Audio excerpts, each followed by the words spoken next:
السلام علیکم۔ آج ہم دیکھیں گے باغ و بہار کا قصہ، مختصر اس کا ہم دیکھیں گے خلاصہ۔ داستان کا آغاز اس طرح ہوتا ہے کہ آزاد بخت روم کا ایک کامیاب بادشاہ ہے، لیکن اولاد سے محروم ہونے کی بنا پر تخت و تاج سے کنارہ کشی کرنے کا فیصلہ کرتا ہے، مگر دانا وزیر خردمند کے مشورے سے دن کا کچھ وقت دربار کے لیے دیتا ہے، مگر بقیہ اوقات عبادت و ریاضت میں گزارتا ہے۔ ایک روز کتاب میں لکھا دیکھا کہ اگر کوئی کسی بڑی مصیبت یا لا علاج مرض میں گرفتار ہو تو قبرستان جائے اور حیات کی بے ثباتی کو خیال میں لائے، انشاءاللہ افسردگی دور ہوں گی۔ حزب ہدایت رات کو وہ خصوصی طور پر قبرستان میں جانے کا معمول بنا لیتا ہے۔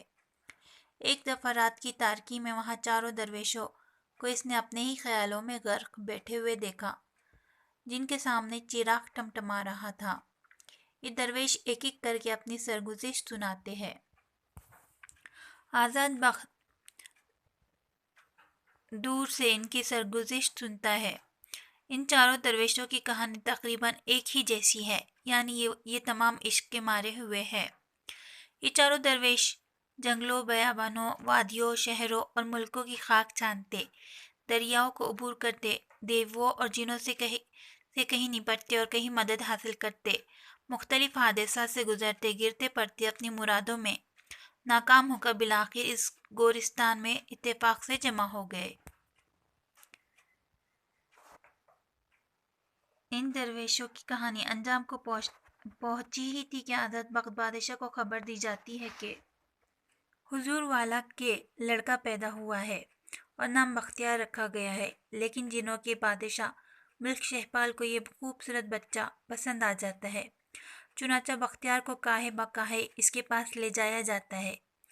بچے کے اس طرح اچانک کبھی کبھی غائب ہو جانے سے آزاد بخت اور تمام لوگ پریشان ہو جاتے ہیں۔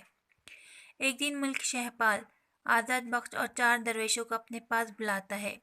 ان کی پریشانیاں سننے کے بعد طاقتور جنوں کو ان کے مقصد کو ڈھونڈ نکالنے پر مامور کرتا ہے۔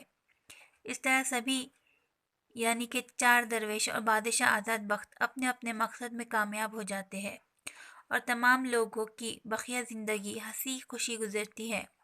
آخر میں میر امن یہ دعا کرتے ہیں کہ ہوئے داستان کو انجام تک پہنچایا ہے کہ الہی جس طرح چاروں درویش اور پانچواں بادشاہ آزاد بخت اپنی مراد کو پہنچے ہے، اس طرح ہر ایک کو اس کے مقصد میں کامیابی عطا فرما۔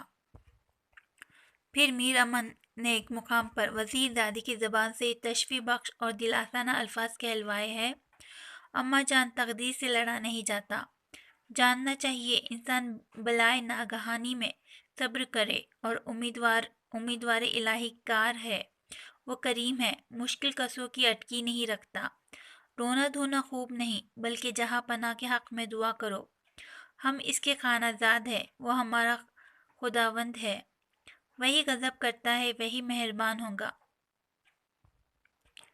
تو اگر آپ کو ویڈیو پسند آیا ہے تو پلیز لائک کیجئے، شیئر کیجئے، سبسکرائب کیجئے۔ یہ تھا باغ و بہار کا مختصر سا خلاصہ۔ تو امید ہے آپ کو سمجھ میں آیا ہوگا۔ تو پلیز لائک کیجئے، شیئر کیجئے، سبسکرائب کیجئے۔ ملتے ہیں نیکسٹ ویڈیو میں، تب تک کے لیے اللہ حافظ۔